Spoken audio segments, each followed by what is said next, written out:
TV조선 취재 기자들이 전하는 뉴스의 중심, 보도본부 한나인, 저는 신효섭입니다. 2달여간 지속되던 전국적인 거리두기가 이번엔 한 달 더 연장됐습니다. 극에 치달은 국민들의 피로감으로 정부는 모임 제한 방역 지침을 일부 완화하기로 했지만 거리두기가 4주 더 연장되자 자영업자들은 실망감을 감추지 않고 있는데요. 오늘 보도본부 한나인 첫 소식으로 재연장된 거리두기 소식부터 짚어봅니다.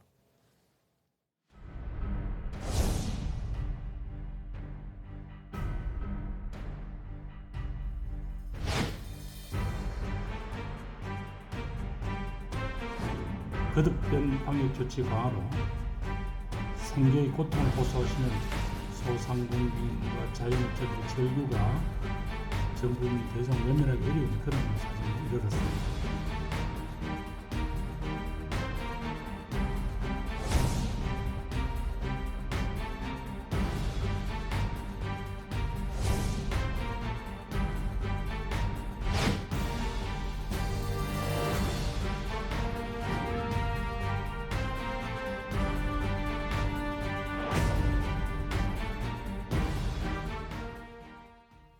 예상했던 대로 거리두기는 한 달 다시 연장됐지만 이전과는 달라진 점들이 눈에 띕니다. 네, 그렇습니다. 이 현행 수도권 거리두기 4단계와 비수도권 3단계 예상했던 대로 한 달여간 연장이 되게 됐죠. 거리두기 조정안 발표 하루 전까지도 하루 1,700명대의 신규 확진자 수가 나오면서 거리두기 완화는 불가피한 일이었는데요. 다만 4주 동안 현행 거리두기가 연장되면서 수도권은 무려 12주 동안 가장 강력한 단계의 방역이 치러지는 셈이기 때문에 국민들과 자영업자의 고통도 고려해야 했을 겁니다. 때문에 이번 거리두기에서는 단계는 그대로 유지를 하는 대신에 영업시간과 사적 모임 등에서는 조건부로 완화가 됐다. 이렇게 설명을 해볼 수 있을 것 같습니다. 오늘 김부겸 총리는 수도권 등은 4단계 지역이 되겠지만 민생의 어려움을 조금이나마 덜어드리기 위해서 방역 기준을 합리적으로 조정하고자 한다. 이렇게 밝히면서 식당과 카페 등의 영업시간을 밤 9시에서 10시로 다시 늘리기로 했습니다. 네, 가장 먼저 눈에 띄게 달라진 점은 사적 모임 부분이죠. 당초 추석까지 고려했을 때 백신 접종자에 한한 모임 제나 완화가 거론이 됐었는데요. 정부는 수도권 4단계 지역 식당과 카페에서의 모임 제한을 6명까지 허용하기로 했습니다. 다만 낮에는 2인 이상, 저녁 6시 이후에는 4인 이상의 접종 완료자가 포함된 경우로 한정합니다. 그러니까 낮에는 미접종자 4명에 접종 완료자 2명까지 6명, 또 오후 6시 이후에는 미접종자 2명에 접종 완료자 4명까지 6명 모임이 가능해지는 겁니다. 국민 여러분이 이 숫자를 잘 아셔야 될 것 같습니다. 다시 한번 말씀드리겠습니다. 그러니까 수도권은 기존대로 6시 이전에는 4명 모임, 6시 이후에는 2명 모임인데 거기에 백신 인센티브 접종자, 그러니까 2차까지 다 마치고 2주가 또 지난 사람까지 포함이 되면 모두 6명까지 모일 수 있다. 이런 얘기죠? 네, 그렇습니다. 여기에 정부는 가정에서의 6명 모임도 허용하기로 했는데요. 비수도권의 경우 3단계가 적용되는데 이와 관련해서는 모든 다중 이용시설에서 이 접종 완료자 4인을 포함해서 최대 8명까지 사적 모임이 가능하게 되고요. 정부는 결혼식장의 경우에도 식사를 제공하지 않는다면 참석 인원을 99명까지 허용하기로 했습니다.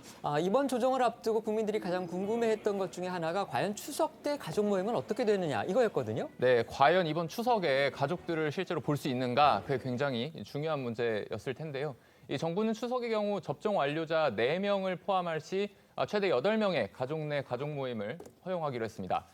다만 4주간 계속 허용되는 것은 아니고요. 추석 연휴인 17일 금요일부터 23일 목요일까지 일주일 동안만 허용되는 한시적 조건입니다. 그러니까 가족 모임을 8명까지 할 수 있는데 그것을 허용되는 시기는 일주일, 그거에 불과하다는 거네요. 네, 그렇습니다. 이 명절의 특수성과 백신 접종 상황 등을 고려해서 일주일간 최대 8명까지 가족 모임이 가능하기로 했지만 다만 이 코로나 확산세가 기승을 부리고 있는 만큼 일주일만 한다 이런 조건을 단 것으로 보입니다. 그래도 어쨌든 조건부긴 하지만 그간 너무 오랫동안 고강도 거리두기가 진행됐었기 때문에 이 백신 인센티브로 해서 조금이나마 국민들 숨통은 트이지 않을까 그런 생각도 들긴 해요. 네, 그렇습니다. 하지만 자영업자들은요, 수도권 거리두기 4단계가 4주간 재연장된 데 대해서 허탈감을 감추지 못하는 분위기입니다. 물론 표면적으로만 보면 오후 6시 이후에 6명까지 모임이 가능해진 것은 맞지만 그 속내를 뜯어보면 접종 완료자 포함 이런 전제가 달려 있기 때문에 별 실효성은 없다는 겁니다. 사실 그런 지적이 있었죠. 백신 인센티브가 2주 전부터 시행이 됐지만 별 실효성이 없다. 이게 자영업자분들의 주장이었던 거죠. 네, 그렇습니다. 2주 전에는 정부는 식당과 카페 등의 영업시간을 9시로 1시간 단축하는 대신에 6시 이후 모임을 접종 완료자 2명을 포함하는 최대 4인까지 허용을 하기로 방침을 냈었죠. 다만 이 이후에도 자영업자 일각에서는 백신 인센티브에 적용되는 사람은 거의 없었다 이런 의견들이 나왔었는데 한 언론과 인터뷰한 음식점주는요. 지난 2주 동안 백신 인센티브를 적용한 모임이 딱 한 팀 있었던 데다가 2차 접종 이후에 14일이 지나야 백신 완료자로 인정을 받기 때문에 이 사실을 모르는 손님들이 더 많아서 머리가 복잡했다 이런 소감을 밝히기도 했습니다. 네, 결국은 백신 인센티브가 매출에는 크게 도움이 되지 않고 있다는 지적입니다. 오늘 0시 기준 국내 코로나 접종률 완료율은요, 32.7%를 기록했는데 물론 접종 완료율이 상승세를 타고 있긴 하지만 아직까지는 고령층 위주로 접종 완료가 이루어지고 있긴 하죠. 때문에 일각에서는 자영업자의 숨통이 트이기 위해서는 백신 인센티브가 1차 접종자까지 확대 조치돼야 할 것이라는 목소리도 나옵니다. 네, 여기에 자영업자들 사이에서는요, 이 정부의 이번 조치에 우리가 실험 대상이냐 이런 다소 분노 섞인 목소리도 내고 있습니다. 실험 대상이냐는 얘기까지 나왔어요? 네, 사실 자영업자들이 실험 대상이냐고 얘기하는 거 꽤 오래된 얘기기는 합니다. 이데일리 보도 한번 보시면 정부가 2주 전에 코로나 확산세를 이유로 식당과 카페 등 영업시간을 10시에서 9시로 단축을 했죠. 그런데 불과 2주 만에 다시 10시로 늘리면서 물론 이 정부에서도 자영업자들의 고충을 고려해서 완화한 것이긴 하겠지만 영업시간도 인원도 이랬다가 저랬다가 우리가 실험 대상이냐 이런 목소리가 결국에 나오는 겁니다. 물론 영업시간 재연장에 그나마 숨통이 트인다는 반응도 있지만 이 근본적인 방역 조치의 전환 없이는 더는 버티기 어렵다는 게 현장의 목소리라는 건데요. 이 소상공인 연합회는 정부 발표가 나온 뒤 논평을 내고 이 소상공인들의 최대 대목인 추석 명절을 앞두고 한 달이라는 기간으로 설정된 이번 조치에 소상공인들은 또다시 깊은 실망감을 느낀다고 했는데요. 연합회는 일부 완화 조치로 식당이나 카페 등의 업종에서는 다소간 숨통이 트이겠지만 실제 주 고객층인 50대 이하 접종이 아직 초기 단계라서 실효성은 제한적일 수밖에 없다. 조속한 시간 내에 전 소상공인 업종의 영업 제한을 철폐해야 한다고 덧붙였습니다. 관련 목소리 들어봅니다. 살고 싶은 심정이고요. 영업을 할 수 있었으면 좋겠습니다. 자영업자 생계를 위해서는 현재의 방역 정책이 바뀌어야 된다고 생각합니다. 코로나와 이제 함께 살아가야 되는 그런 시기가 온 거라고 저는 생각합니다. 사회적 거리 두기가 2년 가까이 길어지면서 소상공인들은 더 이상 버티기 힘들 정도로 피해가 커지고 있습니다. 이제 우리도 행정명령 중심의 일률적인 방역 체계에서 벗어나 경제활동은 최대한 보장하는 위드 코로나가 전환돼야 합니다. 소상공인과 공존할 수 있는 차별화된 방역 체계로의 개편이 필요합니다. 전문가들은 이번 정부 조치를 어떻게 평가하고 있나요? 네, 이 뉴스원 보도를 한번 보면요. 전문가 일각에서는 영업시간과 사적 모임 완화에 대해서 확산세에는 큰 차이가 없을 거다 이런 의견이 나오는 대비 방역 부담이 상당히 높아진다 이런 말들도 나오고 있습니다. 천은미 이대 목동병원 호흡기내과 교수는요. 10시까지면 저녁 2차도 가능할 것이고 백신 접종률이 높지 않은 젊은 층을 중심으로 추석 연휴에 코로나19가 확산할 수 있다 이런 우려를 표명하기도 했는데 현재 하루 4자릿수대 신규 확진자 발생이 59일째 이어지고 있는 데다 이번 주에도 벌써 2번이나 2,000명대 안팎을 기록을 했고요. 어제 하루만 해도 1,700명대 확진자가 나온 만큼 이런 상황에서 다음 주부터 모임 제한 방역 지침을 일부 완화하는 것에 관련해서 우려 역시 고개를 들고 있는 겁니다. 천 교수의 목소리 들어보겠습니다. 1차 접종자는 사실은 30%에서 35%밖에 안 돼요, 예방률이. 그렇기 때문에 상당히 위험하거든요. 델타가 너무나 감염력이 높기 때문에. 정부가 추석을 앞두고서 이전보다는 다소 느슨해진 듯한 그런 방역 대책을 내놓았습니다. 자영업자들도 힘들고 또 국민들도 나름 이제 피로감이 커지니까 고민한 흔적이 엿보이기는 해요. 그런데 어떻게 평가하십니까? 네, 그런데 문제는 이겁니다. 지금 자영업자라든지 소상공인들을 설득해야 되잖아요. 설득하려면 지금까지와는 좀 다른 방법이 필요하다라고 생각을 합니다. 어떤 것이 배경이 되냐면 바로 과학적인 근거, 데이터를 내놔야 된다는 것이 것이죠. 이미 뭐 자신들이 실험 대상이냐라고 이야기했듯이 여러 가지 실험이 실질적으로 이루어졌습니다. 실험이 꼭 뭐 자영업자를 대상으로 안 하더라도요. 지금 4인이 9시까지 한번 해봤죠. 4인이 10시까지 해봤죠. 그러다가 갑자기 2인이 9시까지 해봤죠. 이제 2+4, 2+4+4까지 하겠다고 이야기를 합니다. 그러면 이것을 설득하는 방법은 이거죠. 우리가 이렇게 해서 어떤 기간까지 어떻게 해봤다. 그런데 얼만큼 어떻게 나왔다. 정부를 믿어달라. 우리의 목표는 언제까지 어떻게 하는 것이다.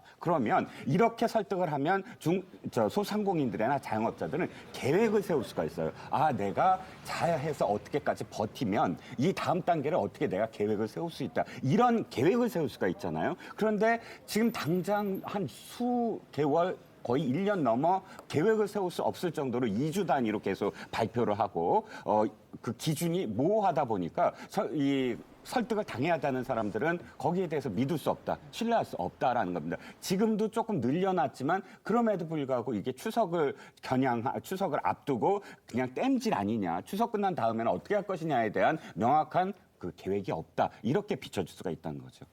이 중소기업과 소상공인 단체에서는요, 위드 코로나로 방역 정책을 전환해 줄 것, 이 부분에 대해서 촉구를 하고 있죠. 다만 국내 방역 전문가들은 이 같은 위드 코로나 요구에 신중하게 접근해야 한다, 이런 조언도 내놓습니다.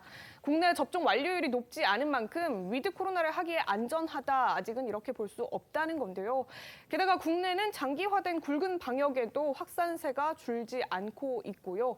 게다가 변이에 변이까지 출현하는 가운데 세계보건기구 WHO는 최근 또 다른 변이에 주목을 하고 있습니다. 바로 콜롬비아에서 처음 발생한 뮤 변이입니다. 뮤 변이 참 어렵네요. 이런 변이가 계속 나오고 있군요. 네, 이 WHO는 뮤 변이를 관심 변이로 지정을 했는데 전 세계 점유율은 적은 수준에 불과하지만 콜롬비아와 에콰도르 등 남미에서 빠른 속도로 확산을 하고 있는 데다가 벨기에의 한 요양원에서는 감염자 모두 8, 90대 7명이 뮤 변이로 목숨을 잃는 상황도 발생했습니다. 감염자 모두 백신 접종을 마친 상태였지만 속수무책이라서 해외 전문가들 사이에서는 뮤 변이가 다른 변이들처럼 기존 백신 효과 자체를 떨어뜨릴 가능성에 대한 우려까지도 나오고 있습니다.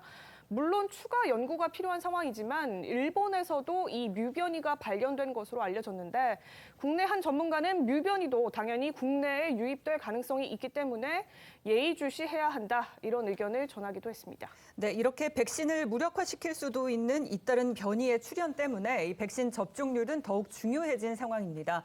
국내에서는 잇따른 모더나 수급 차질로 혼선이 빚어지기도 했는데 이번 주까지 들어오기로 한 모더나 600만 회분 중 어제는 102만 회분이, 오늘도 90만 5천 회분이 인천공항을 통해 도착하기로 했습니다. 백신 수급에 숨통이 트이면서 이제 원활한 접종으로 추석 전 70% 1차 접종 달성으로 인한 10월 국민 70% 접종 완료 목표에 속도가 붙을 것으로 보입니다. 다만 잇따른 백신 부작용에 대한 논란으로 국민들의 불안감도 커졌었던 상황이죠.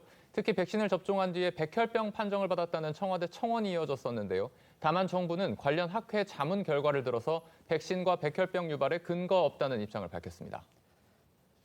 백신 접종에 이제 좀 속도가 붙으면서 정치권, 그다음에 자영업자분들 아까 들으셨던 대로 중심으로 해서 이제 우리도 위드 코로나로 가야 된다, 그런 대비가 있어야 된다, 이런 주장들이 많이 나오고 있습니다. 그래서 이번 정부 조치도 혹시 그런 위드 코로나를 대비하기 위한 그런 어떤 선제적인 실험적인 조치가 아니냐, 이런 지적도 나오거든요. 어떻게 보세요? 어쨌든 위드 코로나가 되려면 기본적으로 2차 접종까지가 최소한 60% 정도는 나와야 되지 않을까. 그런데 너무 추석을 전후로 한 기점이 이게 저는 목표 달성이 쉽지 않을 거라고 보여지거든요. 계속적으로 뮤 변이와 같은 새로운 관심 변이가 드러나고 있고, 그리고 결과적으로는 지금 독감과 같이 현재 코로나19를 대하는 것이 위드 코로나하고 똑같은 거거든요. 매번 독감이 올 때 독감 주사 맞듯이 그렇게 같이 살아가는 것이라고 했을 때 그 전체가 일반적으로 어떤 국민 전체의 50~60% 정도의 말하자면 어떤 면역 체계 형성이 되는 것을 전제로 하기 때문에 조금 더 지켜봐야 될 것 같다라는 생각이고, 아직은 지금 30%대 40% 못 미치는 상황이기 때문에 속도가 난다 하더라도 추석을 지나서 60~70%, 그리고 또 하나는 여전히 이제 어느 정도 이렇게 접종률이 높아지면서 전 세계적으로 더 시장이 열어지는, 관광이 확대된다든지 상호간에 여행을 가능한 가능성도 또 커지는 거 아니겠습니까? 이제 그런 부분이 있어서 여전히 많은 어떤 장애물들이 이렇게 잠재해 있기 때문에 이게 쉽게 위드 코로나로 가기에는 아직까지는 지금 험난한 부분이 있다 그렇게 생각이 듭니다. 네, 알겠습니다. 다음은 대선 전국 한가운데에서 나온 윤석열 후보의 고발 사주 의혹 짚어보겠습니다.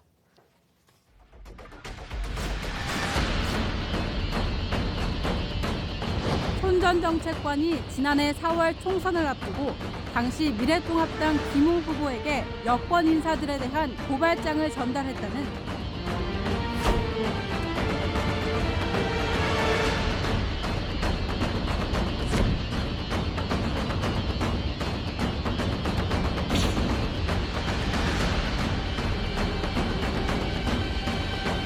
사실이라면 명백한 정치 공작입니다. 대권을 찬탈하려는 검찰권 사유화와 검찰 쿠데타의 서막으로 여겨집니다.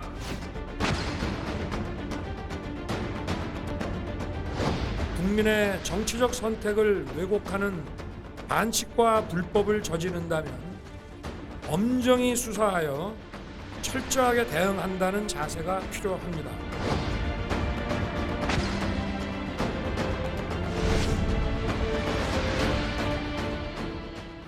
네, 국민의힘 윤석열 후보가 검찰총장 재임 당시에 미래통합당, 그러니까 현재 국민의힘 측에다가 여권 인사들에 대한 고발을 사주한 것이 아니냐 이런 의혹이 제기되면서 정치권이 파장에 휩싸였습니다.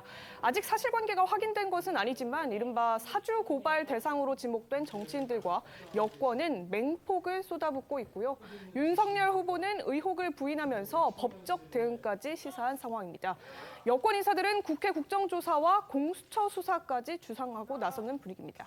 논란은 어제 인터넷 매체 뉴스버스 보도로 시작됐습니다. 지난해 4월 3일 날 윤석열 당시 검찰총장의 최측근 손준성 당시 대검 수사정보정책관이 미래통합당 국회의원 후보였던 김웅 의원에게 유시민 노무현재단 이사장 최강욱, 황희석, 당시 열린민주당 비례대표 후보 그리고 이른바 검언유착 의혹을 보도했던 MBC 기자 등 총 11명에 대한 고발장을 전달했고요. 김웅 당시 미래통합당 후보가 이걸 당에 전했다는 것이 핵심 내용입니다. 또 윤석열 후보 부인의 주가 조작 연루 의혹 보도와 이들 정치인이 부당하게 개입한 검언유착 의혹 보도로 윤 후보와 부인 한동훈 검사장이 피해를 봤다는 취지의 내용이 고발장에 포함됐고요. 일부 증거 자료도 첨부됐다고 해당 매체가 보도했습니다. 고발에 나설 경우에 대검 공공수사부장에게 보내라고 수신자까지 적혀 있는 반면 정작 고발인란은 비어 있었다. 이렇게 이 매체는 덧붙였는데 즉 고발인 이름만 넣어서 그대로 수사기관에 접수하도록 누군가가 만들어서 전달한 것이 아니냐 이런 의심이 불거질 수 있는 대목이라는 겁니다. 기억을 되짚어보면 지난해 총선 직전은 이른바 추윤 갈등이 고조되던 때였죠. 맞습니다. 당시 검찰 인사 등을 놓고서 추미애 당시 법무부 장관하고 그다음에 윤석열 당시 검찰총장이 상당히 거칠게 대립하던 그런 시기였어요. 네, 맞습니다. 당시 추 장관은 윤 총장의 핵심 참모들을 대거 교체해서 압박했고 최측근인 한동훈 검사장이 연루된 검언유착 의혹 사건을 비롯해서 아내 김건희 씨의 주가 조작 연루 의혹, 또 장모의 은행 잔고 증명서 위조 의혹 등에 대한 검찰 수사도 닥쳤던 상황이었습니다. 이런 상황에서 윤 전 총장 측이 총선 직전 자신을 겨누던 여권 유력 정치인들과 이 기자들을 수사해 국면을 전환시키려 했다는 의혹이 불거진 것이고요. 때문에 민주당에서는 윤 후보의 연루 가능성을 거론하면서 총공세에 나선 겁니다. 해당 보도를 중심으로 논란이 확산된 지 하루도 채 지나지 않아 김호수 검찰총장은 어제 오후 대검 감찰부의 이른바 고발사주 의혹에 대한 진상조사를 지시했습니다. 여기에 더해서 공수처도 오늘 고발장이 접수되면 절차대로 수사하겠다 이런 입장을 밝혔습니다. 네, 또 오늘 오전 박범계 법무장관도 이 검찰의 명예가 걸린 문제이기 때문에 신속히 조사가 됐으면 한다고 밝혔습니다. 지난해 4월이죠. 그러니까 총선을 앞두고 당시 윤석열 검찰총장의 대검 참모가 미래통합당 인사에게 여권 정치인을 고발하도록 사주했다.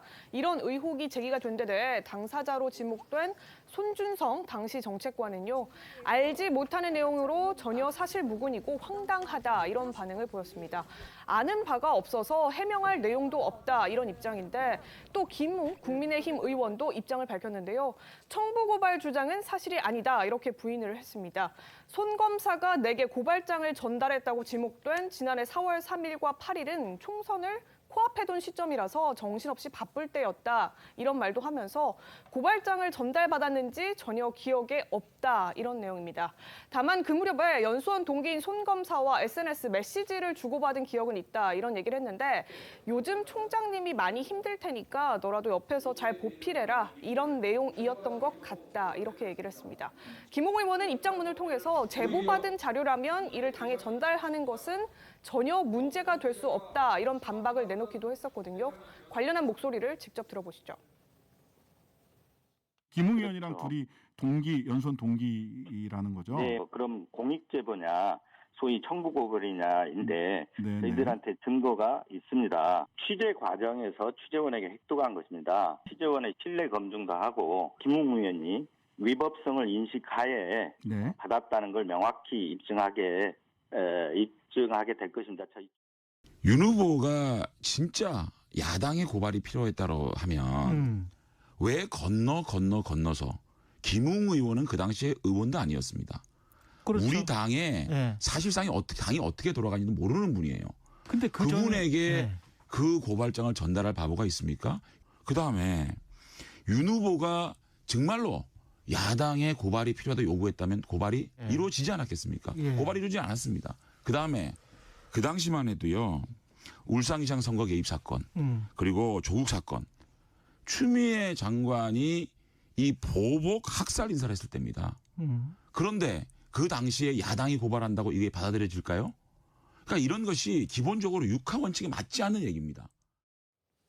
네, 현재 유승민 캠프 대변인을 맡고 있는 김웅 의원은 언론과의 인터뷰에서 뉴스버스 자료가 대체 어디서 나왔는지를 밝혀야 한다고 말했습니다. 이건 불법 입수한 자료로 보인다 이렇게 주장하기도 했고요. 특히 검찰이 과거 손 검사를 압수수색해서 디지털 포렌식을 한 자료 중에 일부가 뉴스버스 쪽에 갔을 수도 있다 이런 의혹도 제기했습니다. 여야 대표가 오늘 밝힌 입장도 정리해봤습니다. 검찰이 수사 대상을 임의로 선정해서 자기들이 수사를 하는 명분을 만들기 위해서 고발을 해라고 종용해서 고발장을 접수받아서 수사를 한다. 이건 완전히 검찰권의 남용이고 문제인데 이번 이 사건은 4월 3일 대한민국 총선을 바로 직전에 앞둔 시점에서 담당한 이 사람이 손준성 대검수사정보정책관이 우병우 씨가 전직 근무했던 범정기획관의 후신 그 자리입니다. 이 자리는 검찰총장의 눈과 귀, 오른팔로 불려져 있습니다. 거의 윤석열의 대리인으로 알려져 있습니다. 이것은 누가 보더라도 100% 윤석열의 지시에 이루어지는 것으로 추측이 될 수가 있습니다. 이것은 뭐 거의 최악의 우리나라 검찰 역사상의 사건이 아닌가 싶습니다. 김웅 의원 같은 경우에는 본인이 정확하게 입장을 보도자료를 밝혔기 때문에 그 입장을 근거로 생각하게 되고요. 또 나머지 인물들 같은 경우에는 검찰에 재직 중인 분이거나 이렇기 때문에 제가 따로 소통하기는 참 어려웠습니다. 하지만 저도 그 당시에 이제 제가 최고위원으로서 지도부에 참여하고 있었지만은 적어도 지도부 차원에서 그런 점을 인지한 바는 없었습니다. 저도 그래서 그 해당 언론 그 탐사 취재를 했던 언론에서 추가적인 그 정보를 공개하기 전까지는 따로 당의 입장을 내기는 어려울 것 같습니다. 김웅 의원 같은 경우에는 본인이 그 문건을 이첩 받았는지 그리고 그런 것들도 불확실하게 지금 답변을 하고 있습니다. 그래서 그런 부분도 저희 당에서 당무감사들을 통해서 파악할 수 있도록 저희가 하겠습니다.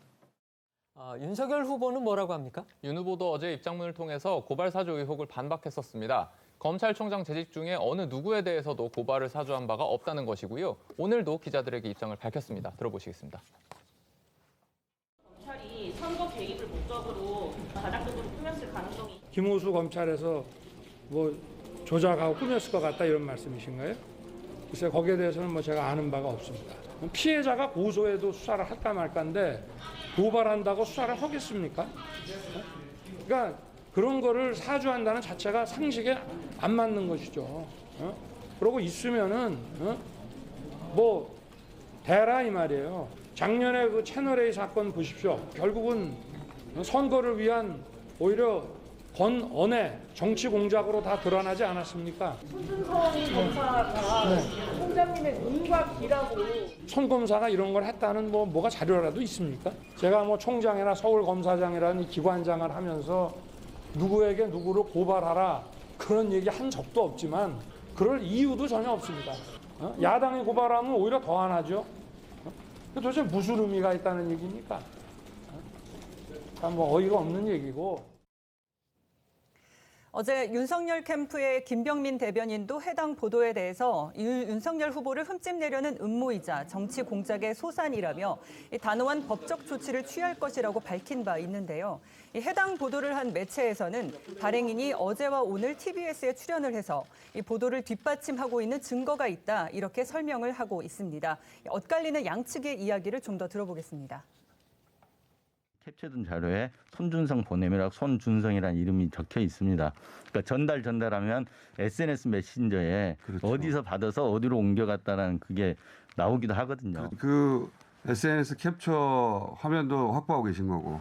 네, 저희들이 그 입증 자료가 없다면 기사를 쓰기 힘들었겠죠. 검사나 검찰을 취재해본 기자들이라면 아까 손준성 검사가 있던 수사정보정책관이라는 자리가 어떤 자리인지를 다 압니다. 그 자리의 속성상 검찰총장이 지시 없이는 움직일 수 없는 자리, 지시 없이는 일을 할 수 없다라는 거를 다 잘 알고 있는 겁니다.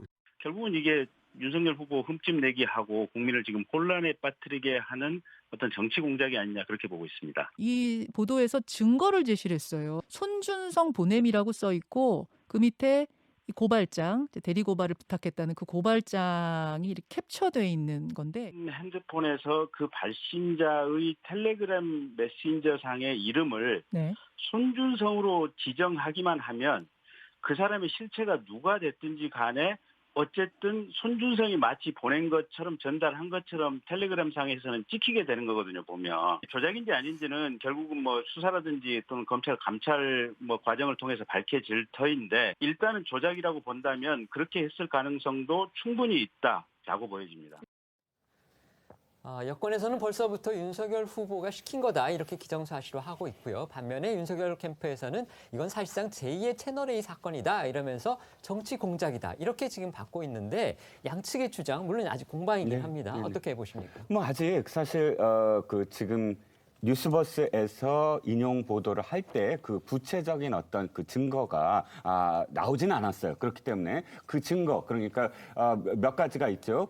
이 고발장이 실제로 이제 SNS를 통해서 갔다고 얘기하고 그 SNS가 그러면 실질적으로 어떤 텔레그램이냐 아니면 다른 어떤 카카오톡이냐 거기에 따라서 또 굉장히 다르잖아요. 시스템이. 그런 하나하나가 다 이제 밝혀져야 될 것이고 또 더군다나 지금 조작이라는 그런 지금 주장도 나오고 있습니다. 근데 문제는 저는 조금 이해가 안 가는 부분이 있어요. 지금 고발을 했는데 누구를 고발을 했냐면 이제 최강욱, 황희석 이 두 후보 당시 두 사람은 이제 고발을 하면서 검언유착의 배우라고 고발을 해요. 근데 날짜가 4월 3일이에요. 고발해달라고 이제 고발해달라고 고발해달라고 이제 사주라고 표현한다면 사주를 한다고 나왔어요. 4월 3일입니다. 그러면 4월 3일이 어떤 날인지 한번 되돌아가 보자고요. 3월 31일 날 MBC가 보도를 합니다. 녹취 일부를 가져다가 지금 검언유착에 대해서 팡 때렸어요. 엄청난 그때 파고가 있었습니다. 그런데 그때까지는 아직 황희석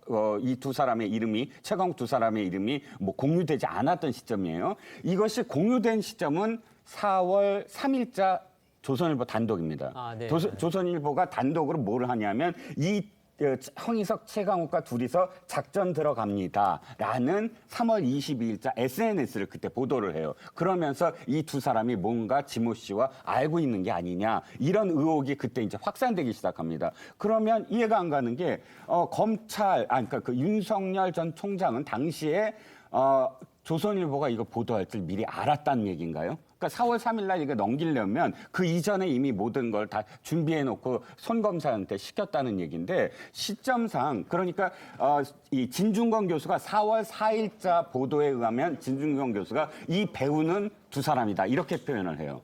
그러면 어떻게 4월 3일 이전에 이게 확산될 거, 이 두 사람이 배우로서 언론을 통해서 확산될 것을 미리 알고 4월 3일 날 이렇게 넘겼다? 이게 상당히 저는 좀 더 지켜봐야 될 어떤 문제들이 있고요. 결정적으로 7월 21일 날 통째로 그 녹취록이 풀리면서 사실상 이게 반전이 좀 되거든요. 이 당시 4월 3일까지만 하더라도 MBC 보도 때문에 전체적인 분위기는 상당히 윤 총장에게 불리했고 아까 말씀드린 두 사람이 배우다라고 이야기할 수 없는 그런 분위기였다. 그래서 이 문제는 물론 저도 사실 이게 그 전후를 보면서 이렇게 의문을 갖는 것이지만 그럼에도 불구하고 어쨌든 이진동 그 기자는 자신이 어쨌든 갖고 있는 것을 다른 언론에 인터뷰를 하기 전에 빨리 이것들을 자신의 어떤 매체를 통해서 다 공개를 해야 이런 어떤 그 불필요한 추정이 없어지지 않을까 싶습니다.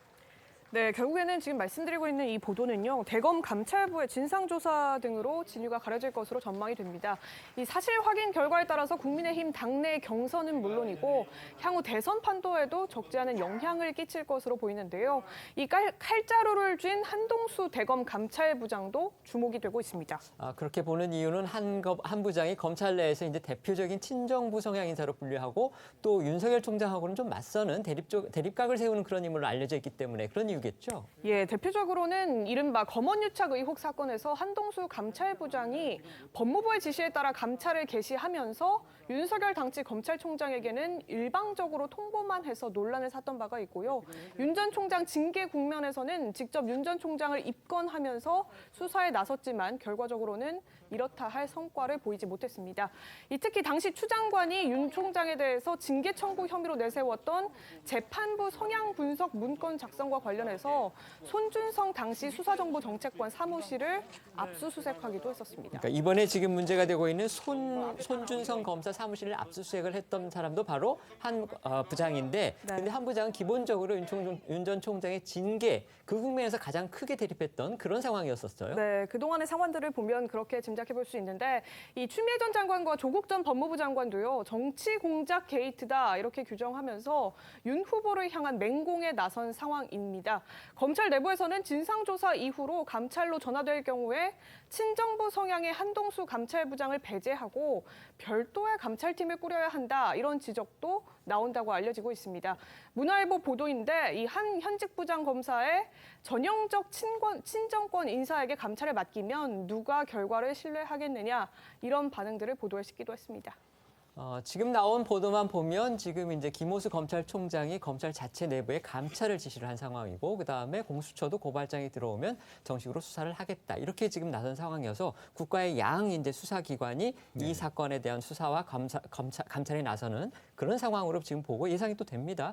그게 이 사건을 푸는 어떤 해법이 될 수 있을까요? 어떻게 보십니까? 사실은 제일 지금 빨리 문제는 이제 이게 어려운 수사에 어려운 문제가 없습니다. 사실 어떻게 보면 손준성 말하자면 차장검사를 불러서 그때 이렇게 적시된 특정 일의 행동 그리고 실제로 김웅 국회의원과 그 만났는지 안 만났는지 여부 뭐 이런 것들만 하면 해결이 다 주고 받았는지 이런 것들이죠. 쉽게 해결할 수 있는 부분인데 실제로 보면 이제 그 감찰팀을 꾸리는 과정 또 혹은 어느 부서에서 할 것인가 하는 과정 자체가 그렇게 빨리 안 갈 가능성이 많다. 그럼 사실은 야권으로서는 굉장히 전전긍긍. 어차피 일정 정도의 또 불러다가 수사를 해야 될 것이고 그 수사 대상자 중에는 어쩔 수 없이 참고인이라 하더라도 윤석열 후보조차도 뭐 검찰이 부를 수 있는 뭐 실제로 당신이 시켰는가를 형식적으로 물어오든지 서면으로 하든지 하는 그런 지리한 과정이 남아 있기 때문에 여전히 이것이 과연 편파적인지 아닌지 왜 빨리 안 하는지에 대한 여러 가지 공론, 여러 가지 다양한 어떤 공세들이 펼칠 가능성이 높지 않나 그렇게 생각이 듭니다. 네, 이번에는 여당 소식으로 넘어가 보겠습니다. 국민의힘은 법사위 소집 절차에 착수한 민주당에 강하게 반발하고 있습니다. 국민의힘 법사위원들은 오늘 오전 기자회견을 열고 민주당의 법사위 소집이 문재인 정권표 정치 공작이라며 즉시 중단을 요구하는 성명을 발표했는데요. 목소리 직접 들어보시죠. 국민의힘 경선의 문이 열리자마자 여권의 저급한 정치 공작이 또다시 부활했습니다. 한마디로 이번 정치 공작 역시 범여권의 식상한 단골 메뉴인 정치 자작극이라는 것입니다. 이는 정말 황당무계한 가짜 뉴스다. 아직도 정치 공작 한 방으로 정권 교체를 저지하려는 정치 공작 술수를 부리는 모습에 경악을 금치 못할 지경입니다. 혐오스러운 정치 공작을 즉각 중단하고 전 국민 앞에서 석고대죄할 것을 강력히 촉구합니다. 네, 하지만 윤 후보를 향한 민주당 대선 후보들의 공세는 점차 강해지고 있습니다. 이재명 후보는 어제 자신의 페이스북에 충격적인 보도를 접했다. 사실이라면 검찰의 노골적인 정치 개입이고 명백한 검찰 쿠데타 시도다라고 했고요. 이낙연 후보 역시 믿기 힘든 소식이 보도됐다면서 사실이라면 명백한 정치 공작이고 4.15 총선을 앞두었던 시기였던 만큼 더 심각한 사안이 될 것이라고 했습니다. 또한 정세균 후보는 오늘 한 라디오에 출연해서 참 기가 막힌 일이다 이렇게 얘기하면서 윤 후보의 의혹을 강하게 비판했는데요. 어제 이낙연 후보의 기자회견과 함께 들어보시죠. 윤석열 검찰의 그런 행태는 검찰에 대항하면 없는 제도 만들겠다는 타락입니다. 국가 사정기관의 격을 시정잡배와 다를 바 없는 수준으로 끌어내렸습니다.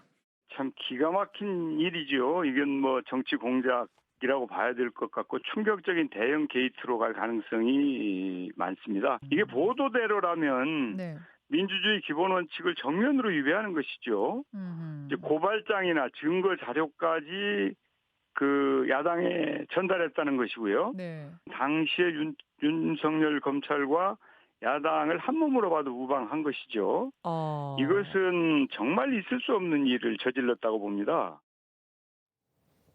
네, 여기 이재명 후보 캠프는 오늘 오전 국회에서 긴급 기자회견을 열고 의혹이 사실이라면 끔찍한 검찰 농단이자 국기문란 대형 게이트라며 윤 후보와 의혹 검사 또 국회의원에 대해 국정조사와 공수처 수사가 반드시 필요하다 이렇게 강조했습니다.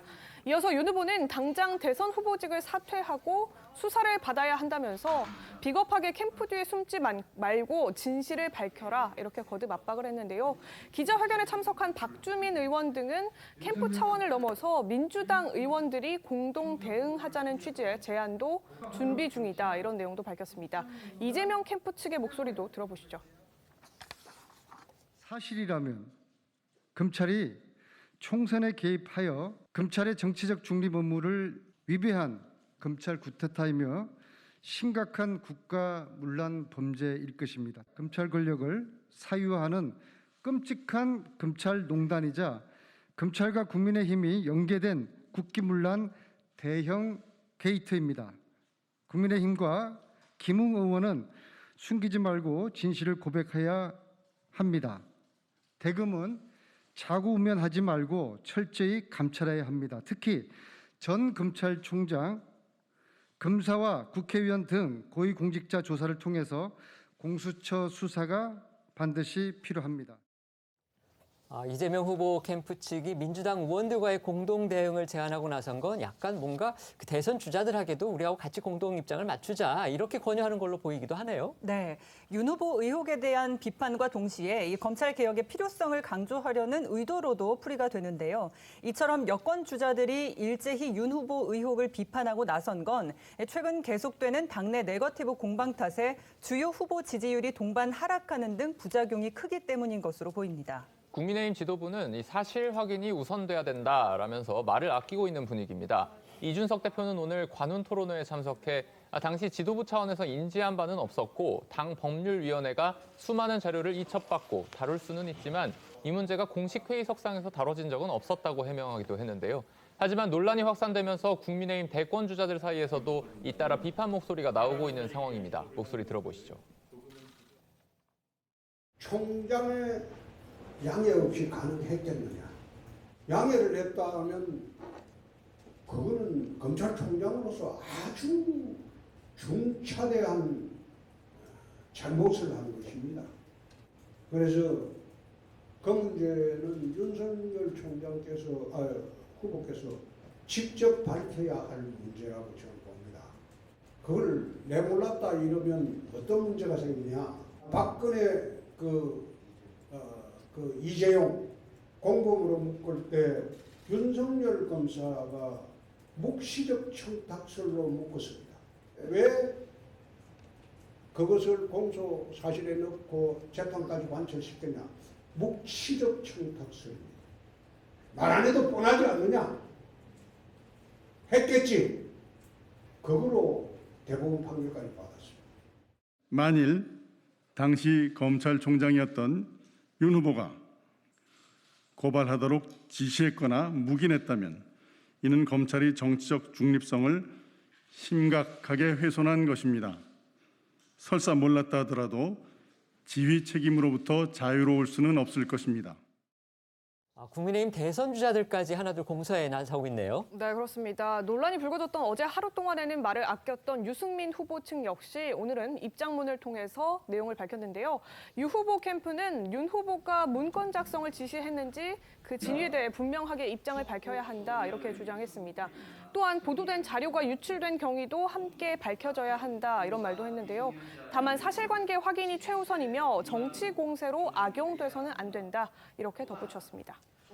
민주당 대선 주자들은 물론이고 또 같은 당인 국민의힘 대선 주자들까지도 이렇게 윤석열 후보에 대해서 공세를 나서고 있어서 이번 사건이 대선 정부의 굉장히 중요한 변수로 이렇게 등장하는 그런 국면입니다. 네. 이게 대선 경선 판도에 또 어떤 영향을 미칠 걸로 보십니까? 그렇습니다. 일단 그 여당이 야당에 공세하는 것으로 인한 어떤 큰 피해라기보다는 경선 형국 속에서의 지금 치열하게 쫓아오고 있는 홍준표 후보가 사실 머뭇거리게 되는 윤석열 후보는 머뭇거릴 수밖에 없지 않습니까? 이것이 이런 상황에서 지지율이 더 올라가기는 어렵다고 보면 따라오는 후보들이 상당히 이것을 매개로 해서 더군다나 경선 룰과 관련된 부분과 덧붙여서 더 치열하게 내부 경선으로 가는 과정 또 실제적으로 홍준표 후보 같은 경우는 우리가 흔히 모래시계의 검사 출신이다 할 정도로 검찰 내부의 과거 사정을 잘 알기 때문에 윤 총장에 대한 공격이 훨씬 더 날카로울 수밖에 없다라고 하는 부분이 한편으로 보면 당내 경선 과정이지만 전체적으로 야권 경선 흐름에 있어서 어떻게 이것이 악영향을 미치게 될 것이도 조심스럽게 봐야 될 지점이 아닌가 그렇게 보여집니다. 네, 국민의힘 내부에서는 역선택 방지 조항 도입을 두고 논란이 계속되고 있습니다. 맞습니다. 일각에서는 정말 이러다가 경선판 자체가 깨지는 거 아니냐 그런 우려가 나올 정도예요. 네, 그렇습니다. 당 선관위에서 해법을 마련하고 있다고는 하지만 이 정홍원 선관위원장의 중립성 문제로까지 비화하고 있어서 이 상황이 간단치는 않아 보입니다. 이런 가운데 최근 홍 후보의 지지율 상승세를 두고도 해석이 분분합니다. 역선택의 징후이냐 아니면 확장성이 입증되고 있는 것이냐 이 각 진영의 시각이 엇갈리고 있기 때문인데요. 오늘 나온 여론조사 결과부터 살펴보겠습니다. 한국갤럽의 차기 정치 지도자 선호도 조사 결과 이재명 후보가 24%, 윤석열 후보 19%, 이낙연 후보 8%, 홍준표 후보가 6% 순으로 나타났습니다. 이재명 후보는 지난달에 비해서 1%포인트 정도 하락한 수치고요. 윤 후보는 변동이 없었는데 다만 홍 후보가 4%포인트 올라서 상승세를 지속했습니다. 어제 발표된 여론조사 결과도 살펴보겠습니다. 엠브레인 퍼블릭 등 4개사의 합동조사 결과 대선 주자 적합도에서 이재명 후보가 25%, 윤석열 후보가 19%로 나타났습니다. 이어서 이낙연, 홍준표 후보가 10%로 동률을 기록했습니다. 네, 이 지점에서 이 눈여겨볼 만한 사항은요. 보수 진영의 대선 후보 적합도에서의 홍준표 후보 상승세입니다. 이 조사 결과 윤 후보가 22%, 홍 후보가 19%, 유승민 후보가 10% 순으로 나타났는데 윤 후보와 홍 후보의 차이가 불과 3%포인트였던 겁니다. 여기에 2030 세대에서의 홍 후보에 대한 지지세가 상대적으로 높게 나타났다. 이 점도 눈에 띄는 대목입니다. 그러니까 종합해 보면은 여론조사 흐름상 홍 후보의 상승세는 뚜렷한데 거기에 2030 세대의 지지가 상당히 큰 요인 중 하나다 이런 거네요. 네, 그렇습니다. 이 보수 진영에서의 홍 후보의 20대 지지율이 18%였고요. 윤 후보는 14%를 기록했습니다. 30대 지지율에서는 홍 후보와 윤 후보의 격차가 더 벌어졌는데요.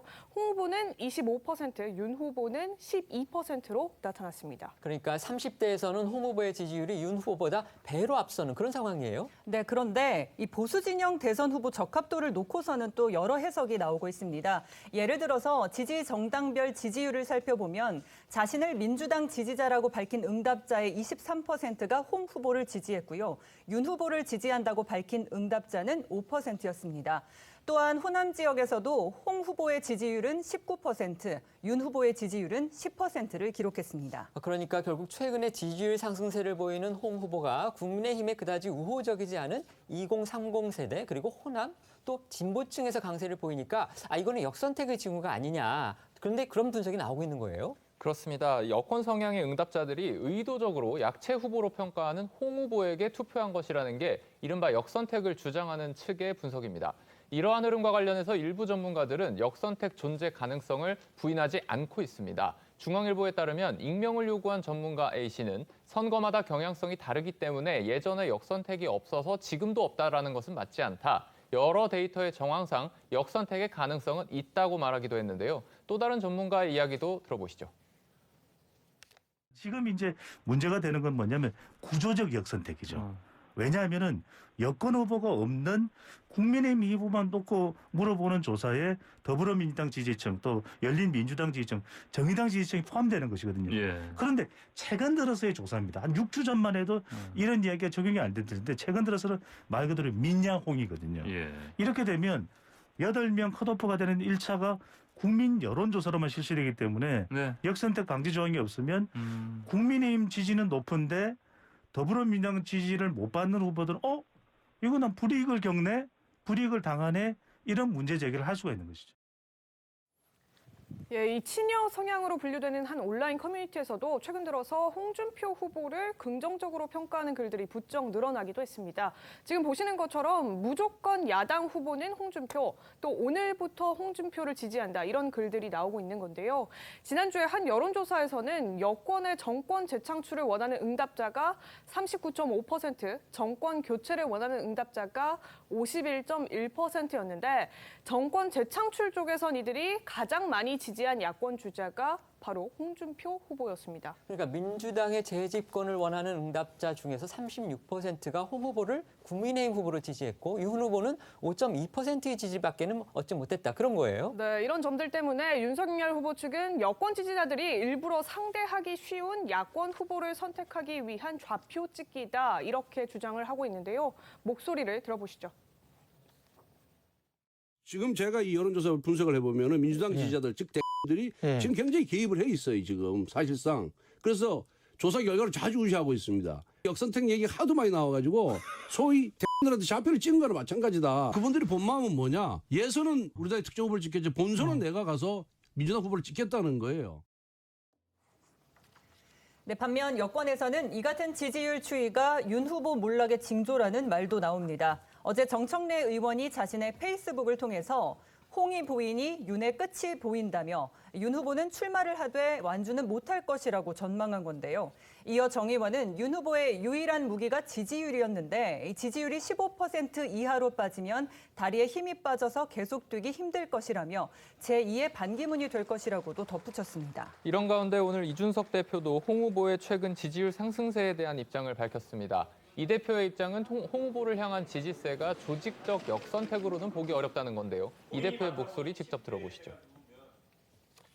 보통 역선택이라는 어떤 개념이 작용하려면요, 그게 아주 조직적 역선택이고 정략적인 역선택이라면은 가장 양자 대결에서 약하게 나오는 후보에게 몰려가는 것이 역선택입니다. 그런데 제가 봤을 때는 홍준표 후보가 그런 카테고리에 들어가는 후보라고 보기도 어렵습니다. 조사 결과들을 보면은. 그렇기 때문에 저는 그 역선택이라는 어떤 조직적인 행태라는 주장을 좀 받아들이기 좀 어렵다. 저는 이런 생각을 하고. 역선택에 대해서는 저희가 여기서 어떤 결론을 내리기는 사실상 힘듭니다. 그래서 제가 이걸 여쭤볼게요. 홍준표 후보가 흐름상으로 어떤 상승세를 타고 있는 것은 분명한 것 같거든요. 그 원인이 뭐라고 보십니까? 일단 홍준표 후보의 일단 이 대선 후보였다는 것. 즉 기본적인 어떤 지지자가 있다. 그리고 팬덤이라고 하잖아요. 보통 어떤 정치인들이 팬덤이 있는 정치인과 없는 정치인은 상당히 다른 차이가 있습니다. 여러 가지로. 아무리 지지율이 높다 그래도 고정적인 어떤 팬덤이 없는 정치인이 있는가 반면에 전체적인 지지율이 낮더라도 팬덤이 있는 그런 정치인이 있거든요. 홍준표 후보는 어찌됐든 지금 고정적인 어떤 팬덤이 있는 정치인이다. 그렇기 때문에 지금의 지지율을 상승은 그거를 기반으로 해서 선두인 윤석열 후보가 여러 가지 어떤 그런 이유들 때문에 정체를 보이고 있는데 대안이 누구냐라고 이렇게 눈을 돌려봤을 때 선택을 받는 그런 어떤 상황인 건 분명해 보입니다. 한 가지만 더 붙이면 그런데 그럼에도 불구하고 재미있는 것은 지금 사실상 나타난 것이 이제 민주당 지지자들 중에 홍준표 후보를 지지하는 층이 훨씬 많은데 윤석열 후보를 상대적으로 봤을 때 근데 홍 후보가 4년 전을 되돌아보면 굉장히 보수적이고 극우적이다라고 해서 민주당 진영의 이 지지자들이 극단적으로 싫어했었어요. 경남지사 시절에 뭐 개가 짖어도 뭐 한다든지 이런 발언, 또 진주 우려원 그 사건만 하더라도 이 보수의 어떤 굉장히 큰 상징처럼 보여졌던 상황이고, 또 여러 가지 어떤 성적 차별 발언 이런 것들이 뭉쳐져 있는 홍 후보에게 지금 갑작스럽게 민주당 지지자들이 홍 후보를 지지한다? 바뀐 게 무엇이 있느냐? 바뀐 건 있어요. 넥타이 색깔. 빨간 색깔에서 파란 색깔로 바뀌었습니다. 그런데 그럼에도 불구하고 홍준표가 정말 자신의 정체성이 지금 민주당 지지자들에게 선택받을 것만큼 4년 전이랑 달라졌느냐를 돌이켜봤을 때 저는 조금 일시적인 어떤 현상, 윤석열 후보에 대한 반감 뭐 이런 것들이 더 작용하지 않았나라는 생각이. 오늘 이준석 대표는 아까 보셨던 대로 이제 홍 후보의 상승세가 민주당 지지자들의 역선택이다. 이런 주장은 받아들이기 어렵다고 했어요. 그래서 제가 지금 여기에 저희 방송에 출연한 패널분들 여러분들한테 여쭤보긴 했는데 도대체 국민의힘 선관위가 이 결정권을 갖고 있습니다. 어떤 결론을 내려야 된다고 보십니까? 지금 이제 저는 기본적으로는 그러니까 정권 교체를 열망하는 사람 그 질문, 즉 우리가 뭐 역선택이라고 하니까 복잡해 보이지만 첫 번째 질문을 이렇게 하고 하느냐 안 하느냐의 차이거든요. 결과적으로 정당의 후보라고 하는 것은 그런 정권 교체를 열망하는 사람을 대상으로 한 결정이어야 된다고 봅니다. 그러니까 역선택 방지 조항이 필요하다고 보는데, 그러나 지금 현재의 그 논란, 당내에서는 이미 이제 역선택 방지 조항이 필요 없다는 분들이 더 많기 때문에 새로운 선관위원장은 이 역선택 방지 조항이 들어있는 설문하고 들어있지 않는 설문 두 가지를 가지고 섞을 가능성도 꽤 높지 않느냐. 이렇게 하면서 양쪽의 입장들을 좀 무마시켜 갈 수 있는 가능성은 저는 있다 봅니다. 예, 지난달에 실시된 한 여론조사에서요, 지지하는 민주당 대선 주자가 후보가 되지 못하면 다른 정당 후보를 찍거나 아무도 지지하지 않겠다, 이런 응답이 이재명 후보 지지층에서 23.8%, 이낙연 후보 지지층에서 41.7%로 조사됐습니다. 이런 가운데 더불어민주당의 지역 순회 경선이 하루 앞으로 다가왔습니다. 경선 후보들은 내일 첫 격전지인 대전에 입성하는데요. 후보들은 이에 앞서서 각 지역을 돌면서 막판 민심 잡기에 나서거나 전열 재정비 시간을 가질 예정입니다. 그러니까 이번 주말에 대전, 충남, 그다음에 세종, 충북 등 충청권의 투표 결과가 다 나오는 거죠? 네, 4일과 5일 오후 각각 대전, 충남과 세종, 충북 지역에서 열리는 이 순회 합동 연설회에서 이 후보들의 정견 발표가 끝나면 해당 지역의 개표를 진행하고 결과가 발표되는데요. 순회 경선일까지 온라인과 ARS 투표를 진행한 해당 지역의 권리당원 투표 결과와 함께 당일 현장 투표를 하는 지역의 대의원 투표 결과와 또 사전에 현장 투표를 신청한 일반 당원과 국민선거인단 투표 결과가 함께 공개됩니다. 이 역대 대선의 캐스팅 보트로 평가받고 있는 충청권의 표심은 이번 지역순회 경선에서 판세를 좌우할 바로미터가 될 것으로 예상이 되기도 하는데, 여기에 민주당 경선 후보 가운데 선두를 달리는 이재명, 이낙연 두 후보 사이에 신경전이 벌어지는 기류가 감지되고 있습니다. 경향신문과 인터뷰한 이재명 후보 측 관계자는요, 이낙연 후보의 하락세는 전국 단위 여론조사에서 지속적으로 보인다, 이렇게 얘기를 하면서 이변은 없을 것이다 전망을 했고요. 반면에 이낙연 후보는 이재명 후보와 최소 한 자릿수 격차로 좁히는 것을 기대하는 분위기입니다. 목소리 잇따라 들어보시죠. 충청지역 경선 결과는 어떻게 기대를 하십니까? 지금 많이? 예, 제가 제일 좋게 나온다는 그런 얘기도 있고요. 그런 좋다는 여론조사 결과도 있고 그래서 기대하고 있습니다. 지역 순회 경선 첫 개표를 앞두고 이른바 명락대전이 다시 격화되고 있는 것 같은데요. 어제 이낙연 후보가 직접 수임료 공개를 촉구하고 나섰습니다.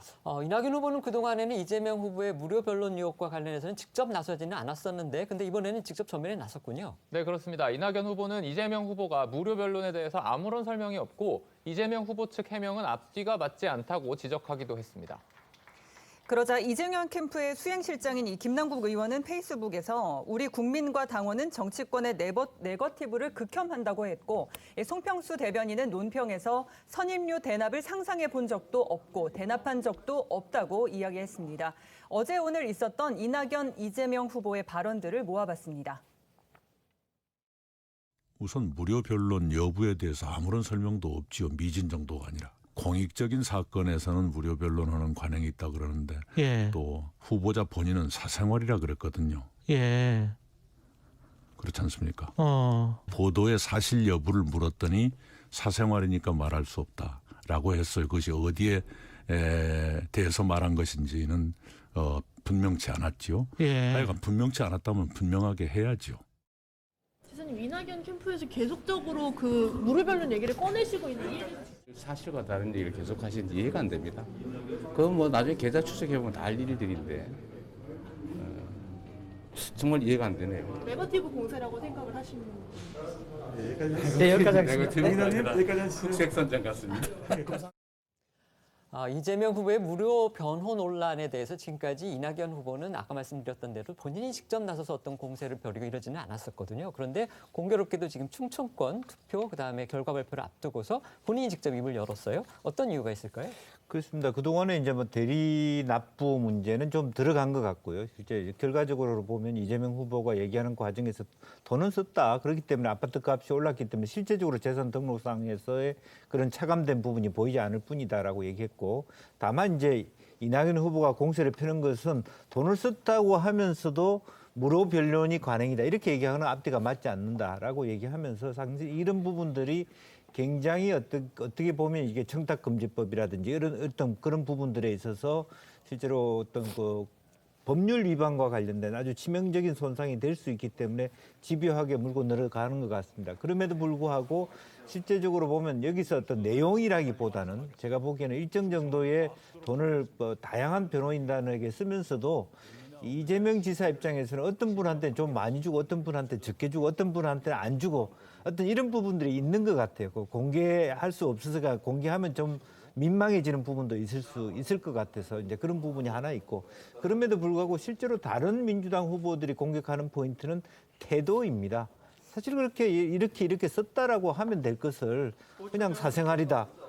그다음에 무료 변론이 기본적인 어떤 그동안의 관행이다. 이렇게 얘기하는 것은 너무 무성의한 태도이고, 혹은 어찌됐든 공직선거로 대통령이 나오신 분이면 어떤 국민을 대신해서 다른 후보들이 질문한 부분에 대해서 조금 성심성의껏 하는 좀 예의를 갖추는 어떤 자세가 필요한 거 아닌가 그렇게 생각이 듭니다. 네, 이 지자체장 신분으로 대선에 출마한 이재명 후보, 어제 경기도 의회에서도 공격을 받았습니다.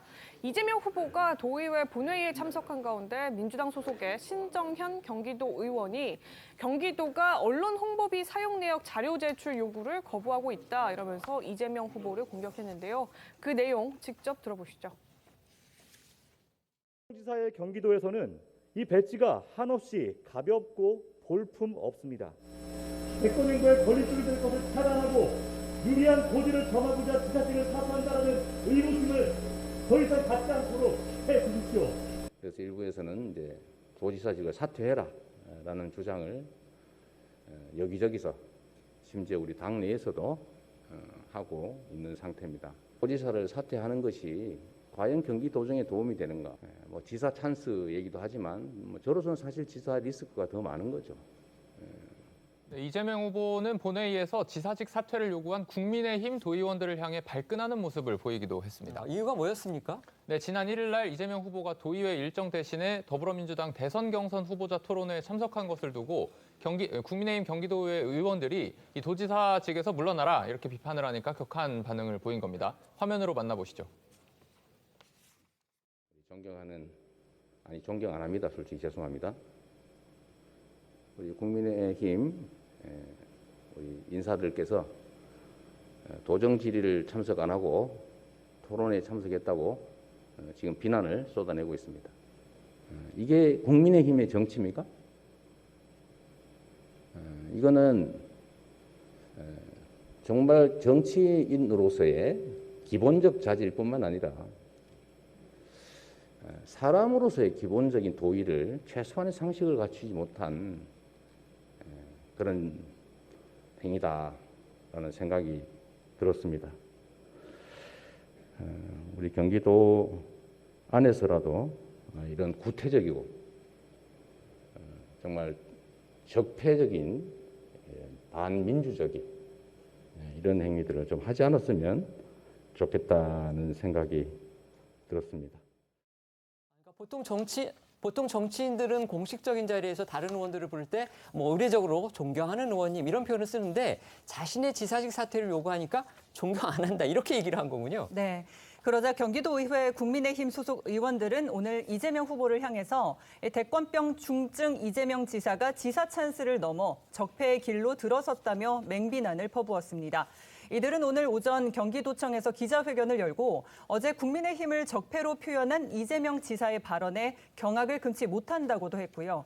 이재명 후보의 도정 공백과 도지사 찬스 등을 언급하며 지사직 사퇴를 거듭 촉구했습니다. 예, 반면에 이 이재명 후보를 향해서 긍정적인 목소리를 내는 사람들도 있습니다. 지난 서울시장 보궐선거에서 패한 이후에 방송 출연 등을 자제해왔던 박영선 전 중소벤처기업부 장관은요. 어제 한 라디오 프로그램에 출연해서 본인의 근황과 함께 이재명 후보와의 인연을 직접 언급했습니다.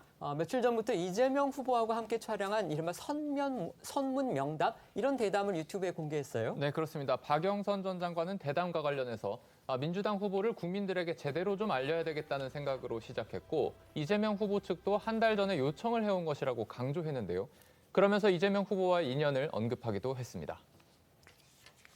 이재명 지사가 자신을 비판한 국민의힘 경기도 의원들에 대해서 존경하지 않는다 이런 얘기까지 했어요. 이거 어떻게 보십니까? 일단 충분히 공감할 수도 있는 부분이 있다고 생각을 해요. 왜냐하면 지금 워낙에 이 경선 과정에서 자신의 집중된 어떤 비판 이런 것 때문에 시달리다가 도의회에 왔는데 도의회에서 사퇴해라라는 목소리를 들었을 때 욱할 수 있는 뭐 그런 심정일 것으로 생각됩니다. 하지만 한 가지 아쉬운 건 이거죠. 지금 도정에서의 어떤 모습조차도 사실은 국민들이 볼 수 있는 어떤 시기예요. 왜냐하면 유력한 대선 후보이니까. 그리고 국민들이 바라보는 건 지금 대통령이 되었을 때 사실상 엄청나게 많은 갈등의 어떤 충돌들이 일어났을 때 그것들을 어떻게 사실 종지부를 찍어가면서 해법을 보일 것인가 그런 능력이 있을 것인가를 지금 요구하고 있는데 어떠한 갈등에 대해서 자신의 어떤 감정을 순간적으로 드러내는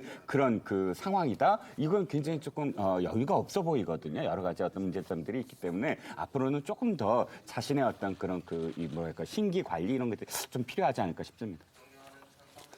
이런 가운데 국민의힘 윤희숙 의원의 사퇴와 관련해서 사실과 아닌 내용이 방송에 나가면서 곤욕을 치렀던 TBS 교통방송이 이번에 다른 논란에 휩싸였는데요. 어떤 내용인지 최지영 기자가 한번 짚어주시죠. 네, 이 TBS가요. 자체 비평 프로그램에서 방송인 김어준 씨를 비평한 패널의 발언을 편집했다 이런 논란에 휩싸였는데요. 인터넷 매체인 직설의 정주식 편집장이 최근 본인이 출연한 TBS 한 방송에서 김어준의 뉴스 공장을 비평했는데 다시 듣기를 해보니까 TBS와 김어준 씨에 대한 비판 발언이 대부분 삭제된 상태로 나갔다 이렇게 밝혔습니다.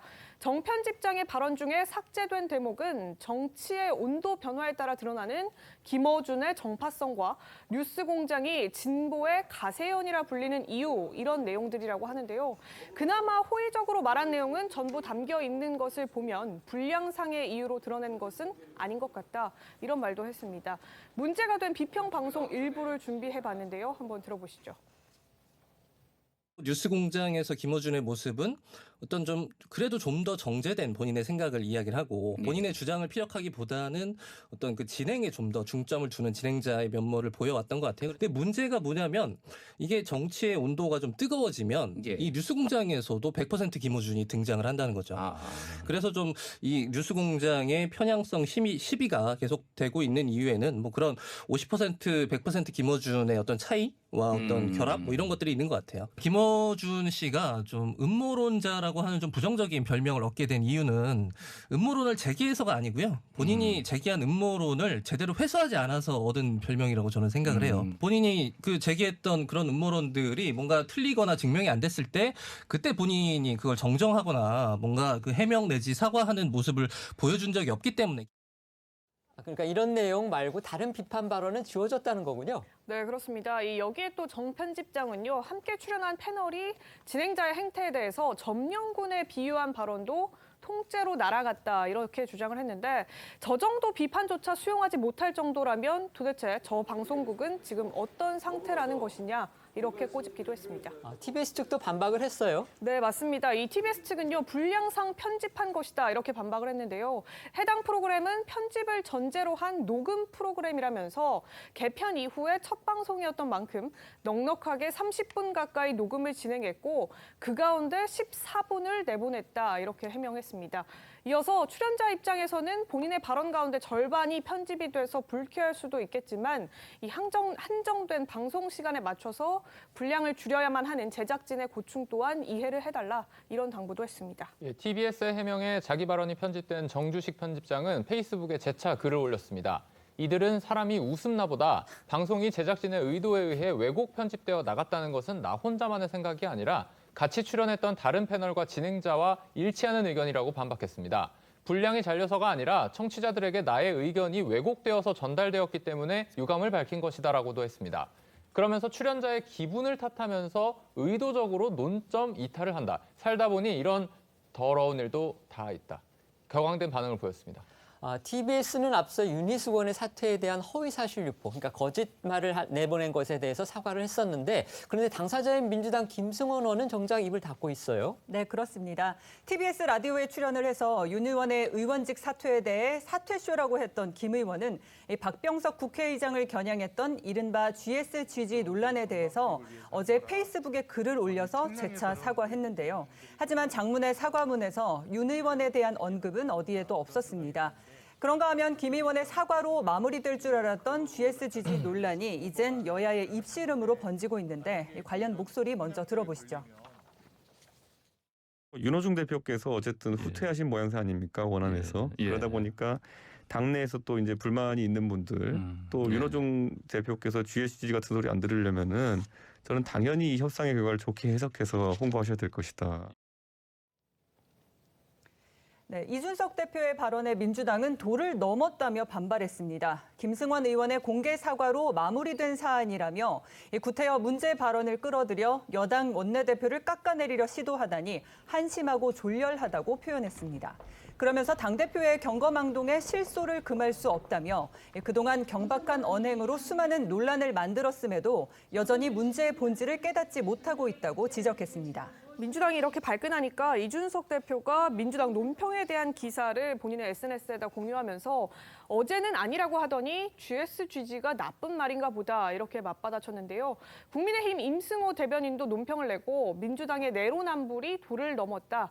김승원 의원의 GSGG가 어떤 의미인지에 대해서는 침묵하던 민주당이 이준석 대표가 해당 용어를 사용하니까 불손한 언어라면서 발끈했다. 이렇게 꼬집었습니다. 이어서 본인들이 사용하는 GSGG와 이 대표가 사용하는 GSGG는 뜻이 다른 것이냐? 그렇다면 민주당이 앞장서서 이 GSGG가 무슨 뜻인지 국민들 앞에 시원하게 해석을 좀 해달라. 이런 말도 덧붙였습니다. 네, 오늘 라디오에서도 여야 의원들이 이 GSGG 논란을 두고 공방을 벌였습니다. 직접 들어보시죠. 제너럴 굿이라는 용어를 많이 씁니다. 미국에서도 그렇고 공동선이라는 이것까지 용어를 해주시면 안 되는데 원래 많이 쓰는데 이제 약자를 썼을 경우에는 오해와 오인의 어떤 살 수 있는 여지가 있는 거죠. 그래서 이분의 의도는 그렇지 않았을지라도 그렇게 또 해석될 여지가 있기 때문에 국민을 우롱한 거죠. 이런 공색한 변명이 어디 있어요. 그리고 GSGG에 대해서 그 자체를 사과하신 건 아니거든요. 저는 이게 국민을 이분이 두려워하시지 않고 친문만 지지자만 두려워하고 계시다고 전 생각을 해요. 저는 김승원 의원을 개인적으로 잘 알고요. 저하고 또 나이도 같고 의정활동 같이 하면서 보면은 굉장히 이제 점잖은 분이고 우리가 알고 있는 전형적인 정치는 이런 정치를 하는구나. 아주 바른 정치인입니다.